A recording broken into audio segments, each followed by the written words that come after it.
Председатель бюджетного комитета Государственного совета Коми Игорь Ковзель обратился к контролирующим органам с просьбой проинформировать предпринимателей о новых правилах продажи алкоголя. Во время поездки депутата в Кайгородок местные коммерсанты заявили, что запутались в законодательстве. Так, с 1 июля в России пиво приравнено к алкоголю.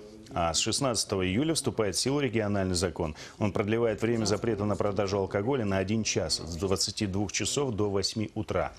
По словам торговцев, некоторые требования сельским магазинам никак не выполнить. Откуда, к примеру, взять помещение 25 квадратов и больше? Это значит, точки в отдаленных деревнях придется закрывать.